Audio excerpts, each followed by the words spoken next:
नमस्कार. न्यूज डंकामध्ये मी महेश विचारे आपल्या सगळ्यांचं मनपूर्वक स्वागत करतो. मित्रांनो, राहुल नार्वेकर यांनी 16 आमदारांच्या अपात्रतेच्या मुद्द्यावरून जो निकाल नुकताच दिला, तो निकाल दिल्यानंतर अर्थातच महाराष्ट्रामध्ये हलकल्लोळ निर्माण झालेला आहे. अर्थात ठाकरे गटाला हा निर्णय पसंत नाही आहे. त्यामुळे विविध ठिकाणी त्यांचे नेते किंवा स्वतः उद्धव ठाकरे, संजय राऊत यांनी या संदर्भातली तिखट प्रतिक्रिया जी आहेत त्या व्यक्त करायला सुरुवात केली आहे. आणि अर्थातच आता आगामी काळामध्ये अशी मोहीम ते राबवणार आहेत असं कळतंय की विविध ठिकाणी म्हणजे गावागावांमध्ये जाऊन किंवा विविध मतदारसंघांमध्ये जाऊन या सगळ्या निकालाची चिरफाड करायची. निकाल कसा चुकीचा आहे, कशा पद्धतीने तो लिहूनच दिला होता वगैरे वगैरे अशा पद्धतीने जे काय आरोप ते करतायत तेच जाऊन विविध ठिकाणी ते करायचे. वेगवेगळ्या लोकांच्या माध्यमातून, आपल्या प्रवक्त्यांच्या माध्यमातून हा निकाल जो आहे त्याचं एक प्रकारे चिरफाड करायची, त्याचं विश्लेषण करायचं, अशा पद्धतीने त्यांचा प्रयत्न असणार आहे.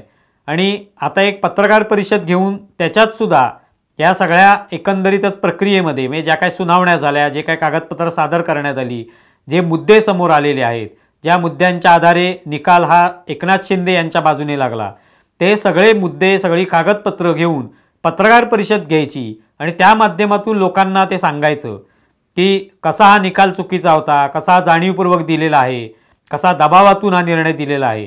हे सगळं करण्याचा प्रयत्न ठाकरे गट आता करणार आहे. मुळातच हा निर्णय दिल्यानंतर त्यांना संताप येणं, चिडचिड होणं हे स्वाभाविक आहे. पण हा जो काही निर्णय ते घेतला आहे त्यांनी की विविध गावांमध्ये जायचं, मतदारसंघांमध्ये जायचं आणि या निर्णयाची चिरफाड करायची किंवा पत्रकार परिषदेच्या माध्यमातून त्याची चिरफाड करायची, तर हे कुठेतरी आतताईपणाचं कृत्य आहे, कुठेतरी तो आक्रस्ताळेपणा आहे. मुळातच यापूर्वीसुद्धा अनेक वेळा आमच्या व्हिडिओतून आम्ही सांगितलं की ज्या पद्धतीने संजय राऊत यांनी प्रतिक्रिया दिली सुरुवातीला जेव्हा निकाल आला त्यानंतर, ती तशीच आक्रस्ताळी प्रतिक्रिया होती. कोण राहुल नार्वेकर, कोण एकनाथ शिंदे वगैरे सारखी प्रतिक्रिया जी आहे ती अजिबात योग्य नाही. तुम्ही स्वतःहून राहुल नार्वेकरांकडे गेलेला आहात, सर्वोच्च न्यायालयामध्ये गेलात, न्यायालयाने तुम्हाला राहुल नार्वेकरांकडे पाठवलेलं आहे. राहुल नार्वेकरांना एक ठराविक मुदत दिलेली आहे. सुरुवातीला 31 डिसेंबर, नंतर मग 10 जानेवारी ही मुदत जी आहे ती सर्वोच्च न्यायालयाने दिलेली आहे. सुरुवातीला रिझनेबल टायमिंगमध्ये करा, एका ठराविक वेळेत ते करून घ्या असंही त्यांनी सांगितलेलं आहे. आणि त्यानुसार तुम्ही राहुल नार्वेकरांकडे गेलेला आहात. मग त्यांचा निर्णय तुम्हाला पसंत नसेल तर तुमचं काय म्हणणं आहे की आम्ही मग सर्वोच्च न्यायालयात जाऊ. मग तुम्ही सर्वोच्च न्यायालयात जाणार आहात किंवा गेला असाल तर मग तिथे जो काही निकाल लागेल राहुल नार्वेकरांच्या निर्णयावर तो आता मान्य करायचा आहे, हे तुम्हाला लक्षात असलं पाहिजे. मग त्या सर्वोच्च न्यायालयात जाण्याला अर्थ काय? जर तुम्ही सर्वोच्च न्यायालयात जाणार आहात या निर्णयाच्या विरोधात आणि त्यातून मग तुम्हाला काय साध्य करून घ्यायचं असेल तर मग ते थांबायला पाहिजे, तो संयम दाखवायला पाहिजे. पण तसं न दाखवता आता आम्ही या निर्णयाची चिरफाड करू. मग निर्णयाची चिरफाड करण्याची आवश्यकता का निर्माण झाली? तर राहुल नार्वेकरांनी या दबावापोटी घेतला. राहुल नार्वेकर हे भाजपचेच आहेत आणि हे आरोप जे आहेत हे त्यांनी केलेले आहेत. यापूर्वी वारंवार आरोप झालेले आहेत की वेळ काढूपणा करतायत, ते त्यांच्या ताटाखालचं मांजर झालेले आहेत.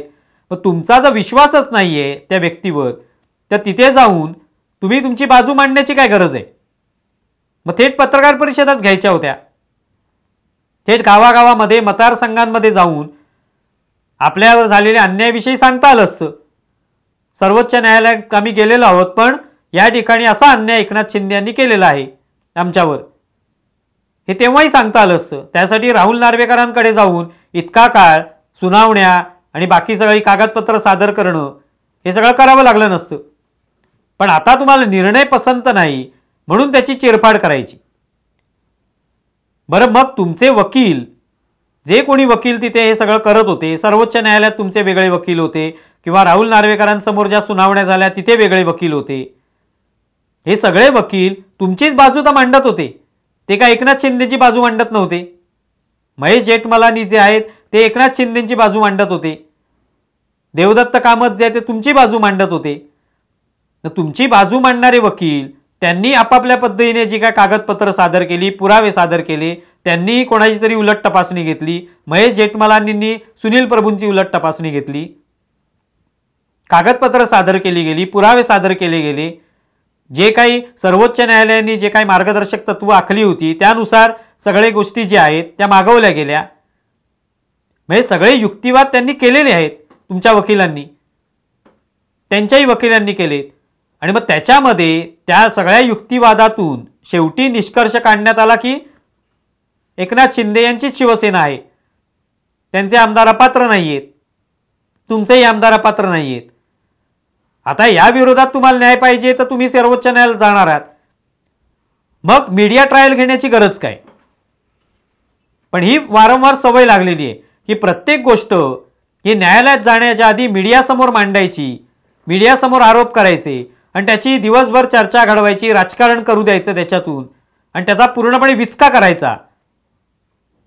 आणि मग एकदा काय सगळ्यांवरचा विश्वास उडाला की मग न्यायालयात सांगायचं गेल्यानंतर किंवा तिथे हरल्यानंतर की असंच होणार होतं, हे सगळं दबावातून होतंय, ह्याला कोणीतरी स्क्रिप्ट लिहून दिलेली आहे, कुठेतरी भाजपच्या बाजूनेच आहेत, भाजपच्या दबावाखाली काम करतायत, हे सांगायचं.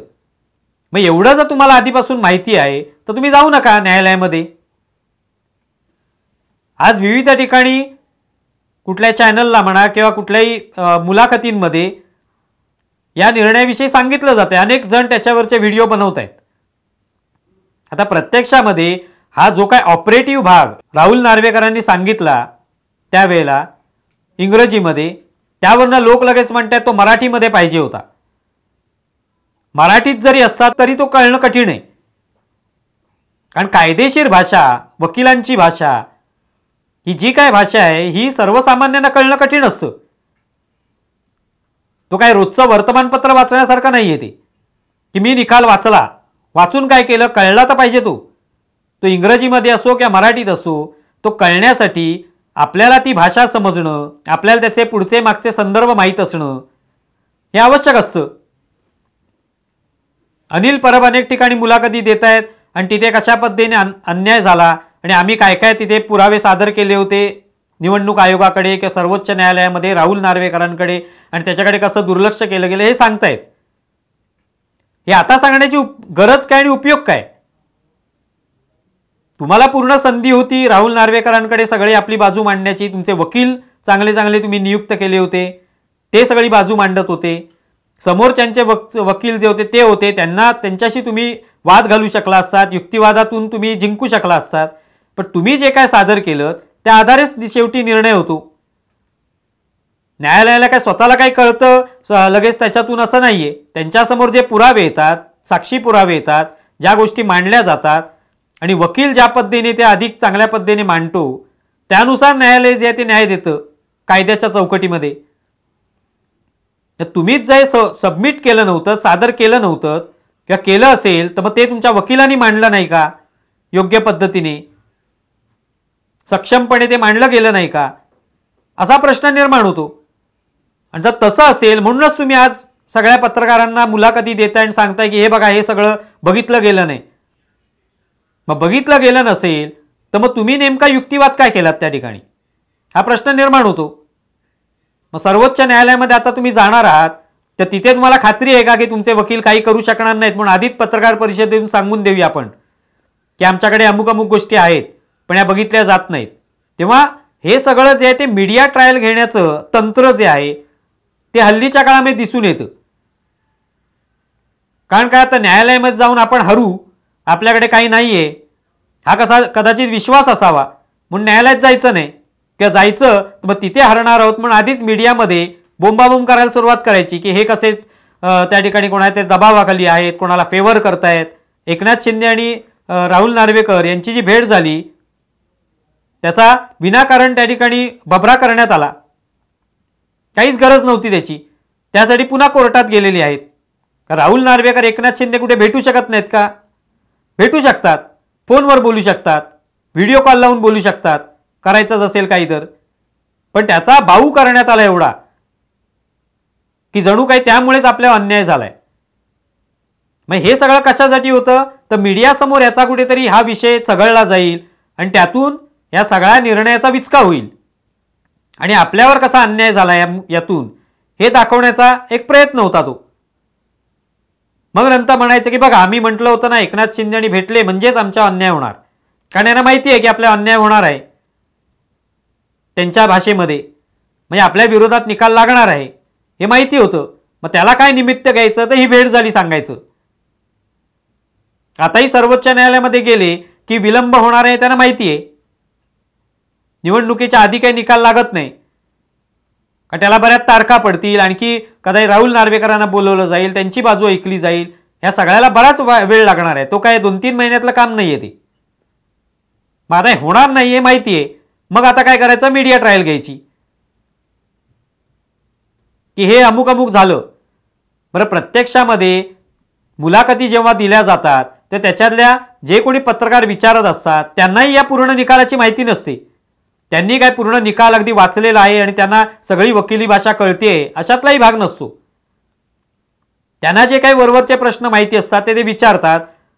अनिल परब त्यावरची उत्तर देतात, राहुल नार्वेकर त्यावरची उत्तर देतात. पण त्याचं आकलन खरोखर सर्वसामान्य माणसाला होऊ शकतं का या निकालाचं, हे माहिती नाहीये आणि ते होऊही शकत नाही. इतकं ते किचकट आणि वकिली भाषेतलं सगळं लिखाण असतं. मराठीत सुद्धा ते कळू शकणार नाही, इंग्रजीत तर सोडूनच द्या. मग अशा पद्धतीने तुम्ही पत्रकार परिषदा घेणार किंवा गावागावात जाणार, मतदारसंघात जाणार आणि सांगणार की हा निकाल कसा वाईट होता, मग सर्वोच्च न्यायालयात जाऊ नका, हाच एक त्याच्यावरचा उपाय आहे. पण सध्या हे या लोकांनी हे तंत्र वापरलेलं आहे. तुम्हाला या संदर्भात काय वाटतं हे जरूर कळवा. आमचा व्हिडिओ जास्तीत जास्त लाईक करा, शेअर करा आणि आमचे यूट्यूब चॅनल सबस्क्राईब करा. धन्यवाद. आमचा व्हिडिओ जास्तीत जास्त लाईक करा, शेअर करा आणि आमचे यूट्यूब चॅनल सबस्क्राईब करा. धन्यवाद.